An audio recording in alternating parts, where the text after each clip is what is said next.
Hello teman-teman, welcome to my channel. Jangan lupa subscribe and like video ini serta share biar ilmu kalian tetap bermanfaat. Kali ini kita mau belajar tentang pertama kali kardiologi. Nanti kardiologinya kita bagi dua. Nah, di kardiologi yang pertama ini kita belajar tentang EKG dan ACLS. Nah, nanti di ACLS kita bagi tiga, ada cardiac arrest, takikardi, dan bradikardi. Oke ya. Kita awali dengan anatomi jantung.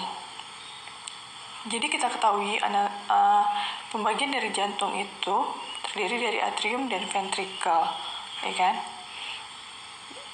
Ada atrium kanan, ventricle kanan, atrium kiri, dan ventricle kiri. Nah, pada atrium kanan dan ventricle kanan, semua darah dia tempat masuknya dari darah kotor dari tubuh kita. Nah, semua darah masuk ke jantung, darah kotor masuk ke jantung melalui vena cava superior maupun vena cava inferior, masuk ke dalam atrium kanan melalui katup mitral, masuk ke ventricle kanan, lalu dialirkan menuju paru-paru. Di paru-paru disirkulasi, ya kan? Nah, aliran darah menuju paru-paru itu melalui arteri pulmonalis. Nah, melalui arteri pulmonalis masuk ke paru-paru. Di paru-paru disirkulasi, ya kan? Kemudian masuk ke atrium kiri melalui vena pulmonalis.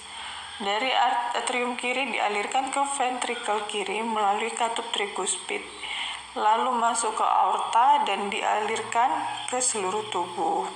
Nah, pada atrium kiri dan ventricle kiri itu darah kita sudah kaya oksigen karena sudah disirkulasi pada paru-paru tadi.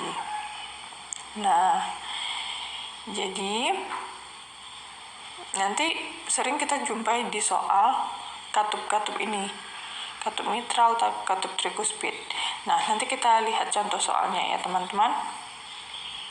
Nah, ini tadi dia ya, darah kotor yang masuk ke ventricle dan atrium kanan, masuk ke dalam paru-paru, disirkulasi kecil, darahnya bersih kayak oksigen, masuk ke atrium dan ventricle kiri, lalu masuk ke sirkulasi besar. Nah, menuju jaringan tubuh ya teman-teman.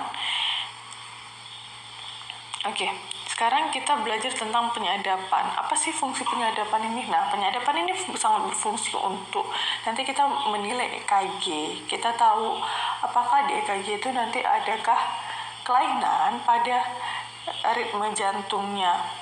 Kita belajar penyadapan ini. Penyadapan itu, ini posisinya kita ambil posisi anatomis ya. Berarti di AVR itu sebelah kanan, nih. AVR itu berada di tangan kita sebelah kanan, posisi anatomis ya teman-teman. Kemudian sebelah kirinya ada AVL, lalu di kaki itu ada AVF. Nah, AVR menuju AVL kita sebut dengan lead 1. AVL menuju AVF kita sebut dengan lead 2, serta AVF menuju AVR kita sebut dengan lead 3. Ingat arahnya menuju lateral, dari kanan menuju lateral. Berarti ingatnya L1, L2, L3. Nah, kemudian untuk mengetahui letaknya, nah V1 itu letaknya di midsternum kanan, kemudian V2 di midsternum kiri, serta V3 sejajar dengan V3 itu satu satu space di bawah si V2, ya kan? Lalu begitu juga di V4, satu space di bawah si V3.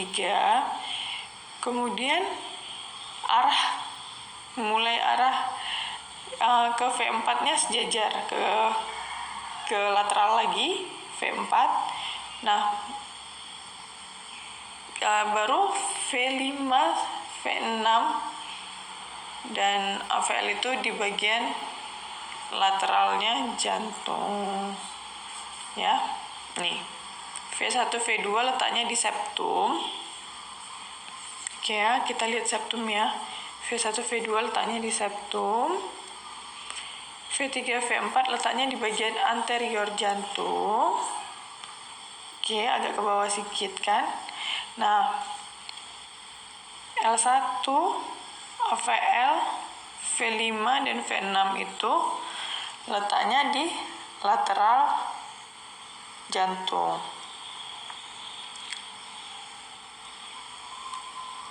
Kemudian 2, 3 AVF itu inferior, V7 dan V9 itu di belakangnya, posterior. Oke.